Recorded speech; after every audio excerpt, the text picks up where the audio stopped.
विधानसभा मतदारसंघामध्ये ज्या पद्धतीने बरेचसे लोकांनी आणि वक्तव्य केले होते त्याचा निषेध करण्यासाठी तुमच्याकडून मोर्चा काढण्यात आला, मात्र आपण बघितलं प्रकार काय घडला? मला वाटतं अतिशय निर्लज्ज नीच असं घाणेरडं वक्तव्य त्यांनी केलेलं आहे, पण हे त्यांच्या मनातलं आणि हृदयातलं सगळं बाहेर येतं. किती हे सगळं नाटक केलं सगळीकडे जाण्याचं आणि ते काय डीप क्लिनिंग वगैरे चालू आहे.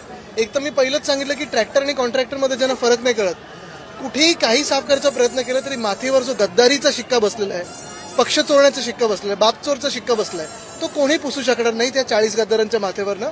हे जग जाहीर आहे. अनेक वेळा शिंदे गटातल्या आमदारांचे अनेक ऑडिओ क्लिप असतील, मारतानाचे असतील किंवा अधिकाऱ्याला शिवाय देताना असतील असे व्हिडिओ व्हायरल होतात. नाही, आपण बघतोय ना आता एकंदर जर पाहिलं तर IPS IASच्या अनेक बदल्यांमध्ये पोस्टिंगमध्ये ह्या गद्दारांकडून पैसे मागितले जातात. आपल्याच माध्यमातून ते जग जाहीर होतं. ऑडिओ क्लिप ऐकायला येतात.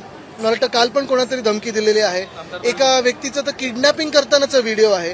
दुसऱ्या ठिकाणी ज्या व्यक्तींनी पोलीस स्टेशनमध्ये जाऊन गोळीबार केला, ज्या व्यक्तींनी गणपती बाप्पाच्या मिरवणुकीत बंदूक दाखवली, टीव्हीवर आलेलं आहे, त्याच व्यक्तीला सिद्धिविनायकचं अध्यक्ष केलेलं आहे. हे असं सगळं कारभार आहे. आणि मग देशात हा असा कारभार भाजपकडून चालणार आहे का? उद्या आपण गुड गव्हर्नन्स डे साजरा करतो, पण आपण हे लक्षात घेतलं पाहिजे की गुड गव्हर्नन्स एका बाजूला, महाराष्ट्रात गव्हर्नन्सच विसरलेले लोक बसलेले आहेत. आणि हा प्रॉब्लेम आज दुर्दैव आपल्या महाराष्ट्राचा. महाड विधानसभा मतदारसंघामध्ये ज्या पद्धतीने बरेचसे लोकांनी आणि वक्तव्य केले होते त्याचा निषेध करण्यासाठी तुमच्याकडून मोर्चा काढण्यात आला, मात्र आपण बघितलं प्रकार काय घडला? मला वाटतं अतिशय निर्लज्ज नीच असं घाणेरडं वक्तव्य त्यांनी केलेलं आहे, पण हे त्यांच्या मनातलं आणि हृदयातलं सगळं बाहेर येतं. वंदनीय हिंदू सम्राट बाळासाहेब ठाकरेंबद्दल असे विचार करणं आणि असं कोणालाही सांगणं, जे काही त्यांनी शब्द वापरले, हे अतिशय चीप आणि निर्लज्जपणाची लक्षणं आहेत. तुमच्याकडून असं म्हटलं जातं की शासन आपल्या दरबारी जो कार्यक्रम आहे दारी तो उधळून लावण्याचा प्रयत्न करून आणि मुख्यमंत्री. मला वाटतं पहिली गोष्ट म्हणजे जी आश्वासन आतापर्यंत महाराष्ट्रात दिलेली आहेत ती एक सुद्धा पूर्ण झाली आहेत का?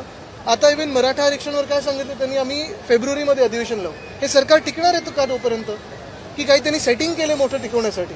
अधिवेशन आले की दिसे सॅलियन प्रकरण समोर येतात. मला वाटतं एक महत्वाची गोष्ट आहे, आता आपण सर्कस आता बघितली, 40 जोकरांची सर्कस या महाराष्ट्रात सुरू आहे, पण इथे सर्कसमध्ये काहीतरी एक चांगलं काम तरी होतंय. हे जे 40 जोकर सगळीकडे फिरत आहेत ते काय करतात महाराष्ट्राला आपण पाहताय. आता उद्या MTHL उद्घाटन करतात की नाही करतात? शेवटी प्रश्न तोच होता माझा की कोस्टल रोड MTHL आहे. MTHL 2 महिन्यापूर्वी तयार आहे. रंगरंगोटी थांबवून ठेवलेली कारण यांची तारीख नव्हती. कोस्टल रोडचं काम डिले झालेलं आहे. वरळी शेवटी कनेक्टरचं काम डिले झालेलं आहे. आपण पाहता अनेक अशी काम आहेत. दिघा स्टेशन 8 महिने तयार होऊन पेंडिंग आहे. उरण लाईन आहे, डोंबिवली मानकोली कनेक्टर, कितीतरी कामं अशी आहेत जी उद्घाटनाची वेळ नाही म्हणून लोकांना त्रस्त ठेवलेली आहे.